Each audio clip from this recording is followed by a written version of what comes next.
क्या जो input tax purchase के टाइम पे हम पे कर रहे हैं वो सारे का सारा क्लेमेबल है या हम उसको क्लेम नहीं कर सकते, किस सिचुएशन में वो कॉस्ट का पार्ट होगा, और क्या जो सेल टैक्स एग्जम्प्ट प्रोडक्ट है उस पे हमने परचेजिंग के टाइम पे कोई सेल टैक्स पे नहीं करना। आज के इस टॉपिक में हम उसको स्टडी करेंगे। आप देख रहे हैं प्रैक्टिकल लर्निंग है, उसमें हूँ फ़हीम महबूब। वापस आते हैं टॉपिक के ऊपर। तो एक एग्जांपल हम ये ले रहे हैं कि फॉर एग्जांपल आप किसी भी मिस्टर ए से कोई चीज़ प्रोडक्ट जो परचेज करते हैं जिसकी जो वैल्यू है वो 1 लाख है और उसके ऊपर आप जीएसटी पे करते हैं 18,000, और टोटल जो वैल्यू है वो 1,18,000 रुपया उसकी इनवाइस है। ये यानी कि आपकी परचेज इनवाइस है। आपने किसी भी जो वेंडर है उससे वो परचेज की है। अब जब आप परचेज करते हैं तो ये जो सेल टैक्स हम पे करते हैं ये कहाँ पे होता है? इनपुट टैक्स, यानी कि हम क्या इसको बोलते हैं, ये हमारे लिए क्या है? इनपुट टैक्स जो आउटपुट के अगेंस्ट एडजस्ट होगा। तो बेसिक सेल टैक्स पेबल का फार्मूला क्या निकलता है? Output tax minus input tax is equal to payable. तो ये हमारा एक बेसिक फार्मूला है जिसके मुताबिक हम सेल टैक्स की लायबिलिटी जो है वो कैलकुलेट करते हैं। अब क्वेश्चन ये है कि क्या ये हर सिचुएशन के अंदर ये हमारे लिए क्लेमेबल है? मैं ये परचेज उस परचेज की बात कर रहा हूँ जो सेल को जनरेट करने के लिए यूज़ होती है। मैं उस परचेज की बात नहीं कर रहा जिसका हम इनपुट टैक्स नॉर्मल सिचुएशन में भी क्लेम नहीं करते। मतलब ये है कि ये वो वाली परचेज है जो जिसको हमने बाद में सेल को करने के लिए, यानी कि सेल में जो प्रोडक्ट है इसको यूज़ करना है, असम्बल करना है, मटेरियल परचेज किया, बनाया और उसके बाद उसको बेचा, यानी कि सेल को जनरेट करने के लिए ये मटेरियल परचेज हो रहा है। ये उसके अलावा वो वाला मटेरियल नहीं है या वो वाली प्रोडक्ट नहीं है या जो वो वाली इनवाइस नहीं है जो हम आम सिचुएशन में भी क्लेम नहीं कर सकते, यानी कि इनपुट हमें अलाउ ही नहीं है, वो वाला नहीं है। अलाउ है लेकिन अब क्या हम इसका क्लेम ले सकते हैं कि नहीं ले सकते, ये कॉन्सेप्ट है। तो फॉर एग्जांपल एक कंपनी है, हम यहाँ पे एग्जांपल ले लेते हैं। एक कंपनी है XYZ। अब ये जो कंपनी है ना, ये जो प्रोडक्ट बनाती है, कोई भी इनके पास प्रोडक्ट है ABC प्रोडक्ट है और ये एग्जम्प्ट प्रोडक्ट है, मतलब इसके ऊपर कोई सेल टैक्स नहीं है। लेट्स से ये बुक्स बनाते हैं, ठीक है, यानी कि बुक्स हैं जो हम सेल करते हैं बाद में, और ये बुक्स बनाते हैं और इसके ऊपर कोई जीएसटी नहीं है। मतलब ये है कि ये जो बुक्स हम जब सेल करेंगे तो ये एग्जम्प्ट प्रोडक्ट है, और एग्जम्प्ट प्रोडक्ट कहाँ पे फॉल करता है? 6 स्केड्यूल के अंदर। इसको याद कैसे रखना है कि जो 6 के अंदर, ये देखें 6 के अंदर भी एक्स आ रहा है और एग्जम्प्ट के अंदर भी एक्स है। तो आपने याद रखना है कि जब भी एग्जम्प्ट प्रोडक्ट की बात होगी तो कौन सा स्केड्यूल होगा? 6। इस तरीके से आप इजीली याद रख सकते हैं। अब ये जो प्रोडक्ट हैं, क्या ये प्रोडक्ट बनाने के लिए जो आपने मटेरियल यूज़ किया उसके ऊपर तो आपने इनपुट टैक्स पे किया।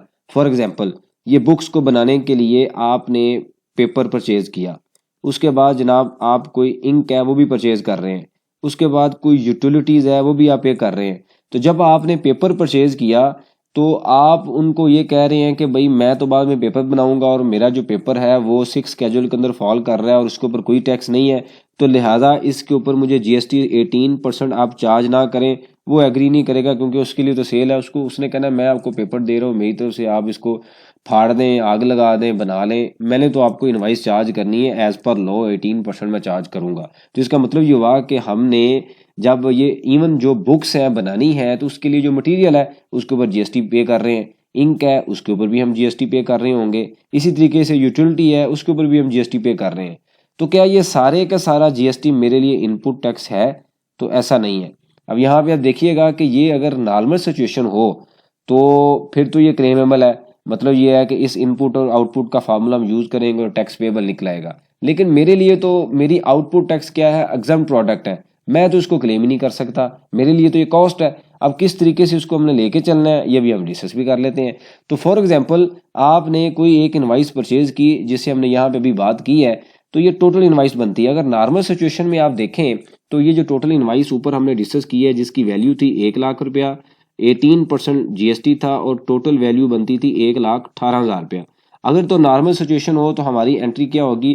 डेबिट हम कर लेंगे स्टॉक को, और डेबिट हम कर लेंगे इनपुट टैक्स को, और क्रेडिट हमारा क्या हो जाएगा? वेंडर। तो 1 लाख से स्टॉक हमारा डेबिट हो जाएगा, 18,000 से इनपुट टैक्स डेबिट हो जाएगा और 1,18,000 रुपये से वेंडर हमारा डेबिट हो जाएगा, क्रेडिट हो जाएगा। तो ये जो 18,000 होगा ये किसके अगेंस्ट एडजस्ट हो जाएगा? आउटपुट के अगेंस्ट। लेकिन अब ये जो हमारे पास सिचुएशन आ रही है इसमें जो प्रोडक्ट हम सेल कर रहे हैं वो क्या है? एग्जम्प्ट प्रोडक्ट है। तो एग्जम्प्ट प्रोडक्ट में क्या होगा कि ये जो 18,000 है ये जब हमने क्लेम ही नहीं करना, हमारे लिए एक कॉस्ट का पार्ट है, यानी कि हमारे लिए तो क्लेमेबल नहीं है। तो हम क्या करेंगे, जब अपनी प्राइस डिसाइड करेंगे तो हम ये लिखेंगे कि 1 लाख जमा 18,000 मेरे लिए कॉस्ट है, जो कि बन जाएगी 1,18,000 रुपया। अब इसके अंदर मैं फॉर एग्जांपल 12,000 अपना मार्जिन ऐड करता हूं, तो मेरे लिए जो सेल प्राइस डिसाइड होती है वो कितने की डिसाइड हो जाएगी, 1,30,000 रुपए की। ठीक है, तो ये मेरी प्रोडक्ट कौन सी है, एग्जम्प्ट प्रोडक्ट है। इसका मतलब ये हुआ कि हमारे साथ जो गवर्नमेंट की तरफ से एक हमारे लिए एक लॉलीपॉप या समझ लें या एक स्टोरी चलाई जाती है, वो यही होती है कि जी हमने ये प्रोडक्ट एग्जम्प्ट कर दी है। तो ऐसा नहीं है, हम एग्जम्प्ट प्रोडक्ट के ऊपर भी, ये प्रोडक्ट के ऊपर भी टैक्स दे रहे हैं। अगर गवर्नमेंट हमारे साथ फ्री और फेयर तरीके से चले और वाकई ही हमें रिलीफ देना चाह रही है तो फिर इन प्रोडक्ट को 5th स्केड्यूल में शामिल करें, ताकि हमें बाद में ये जो हम इनपुट टैक्स पे कर रहे हैं इसका हमें बाद में रिफंड मिल जाए। तो यहाँ पे तो हमें 6 स्केड्यूल में है, 6 स्केड्यूल में अगर कोई एग्जाम प्रोडक्ट है तो उसके ऊपर हम इनपुट टैक्स क्लेम ही नहीं कर सकते। तो इसका मतलब ये हुआ कि सेम मैंने ऊपर जहाँ पे लेक्चर में स्टार्ट में डिस्कस किया था कि not every sale tax is a input tax. तो अब यहाँ पे आप देखें, इनपुट टैक्स तो है लेकिन ये सेल टैक्स तो है लेकिन इनपुट टैक्स नहीं है, क्योंकि ये हमारी कॉस्ट का पार्ट बन रहा है। तो ये कॉन्सेप्ट है जिसको हम स्टडी कर रहे हैं कि अगर आप कोई ऐसी इंडस्ट्री में है जहाँ पे एग्जाम्प्ट प्रोडक्ट आप सेल कर रहे हैं, तो आप, ये ज़रूरी नहीं है कि आप सारी की सारी आपकी सप्लाई चेन ही एग्जम्प्ट हो। आप जहाँ से मटेरियल ले रहे हैं वो आपको 18% चार्ज कर रहे हैं, जीएसटी जो भी उनका रेट है वो चार्ज कर रहे हैं, आप उस जीएसटी को एज ए कॉस्ट अपनी कॉस्ट के अंदर शामिल कर रहे हैं। तो इसका मतलब ये हुआ कि सेल टैक्स फिनिश नहीं होगा, सेल टैक्स लाजमी चार्ज होगा, इवन हमारी जो प्रोडक्ट है वो कौन सी है, एग्जम्प्ट है। बस डिफरेंस ये है कि हमारे पास जो रिलीफ है वो इनपुट आउटपुट टैक्स का नहीं मिलता। अगर हमें रिलीफ मिलेगा तो ऑब्वियसली जो कॉस्ट होगी 1 लाख, जैसे यहाँ पे आ रहा है, तो हम 1 लाख में 12,000 ऐड करेंगे तो हमारी सेलिंग प्राइस 1,30,000 नहीं होगी, वो 1,12,000 हो जाएगी। जो 18,000 है उसको हम फार्मूले के मुताबिक output tax minus input tax करके एडजस्ट कर लेंगे, लेकिन अब वो सिचुएशन डिफरेंट है।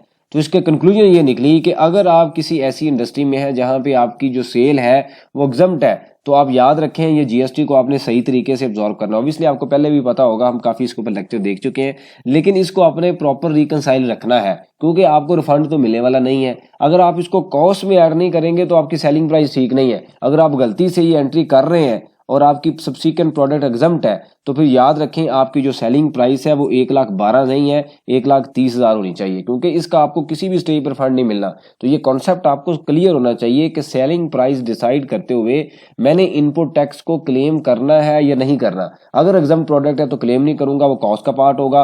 अगर अदर देन एग्जम्प्ट है तो मैं उसको इनपुट टैक्स के फॉर्म में लेके आऊंगा और विदाउट सेल टैक्स जो वैल्यू है उसके अंदर अपना प्रॉफिट मार्जिन ऐड करूंगा और मेरे लिए 1,12,000 रुपया एक प्राइस डिसाइड हो जाएगी, जो हमने यहाँ पे डिस्कस किया। तो ये कॉन्सेप्ट था कि not every sale tax is a input tax. तो ये हमने स्टडी किया है, इसको देख लीजिएगा। अगर आप बिजनेस मैनेज कर रहे हैं, जॉब पे हैं या टैक्स का काम कर रहे हैं, तो अगर कहीं पे कोई डायरेक्शन क्लियर नहीं है तो इसको क्लियर कर लें, ताकि जो सब्सिक्वेंट आपकी प्रॉफिटेबिलिटी है या आपके जो अकाउंट्स है वो एज पर लॉ रिकंसाइल रहे। इससे रिलेटेड कोई क्वेश्चन वो आप मेंशन कीजिए, उसके ऊपर हम डिस्कशन करेंगे ताकि जो लर्निंग का प्रोसेस है ये कंटिन्यू रहे।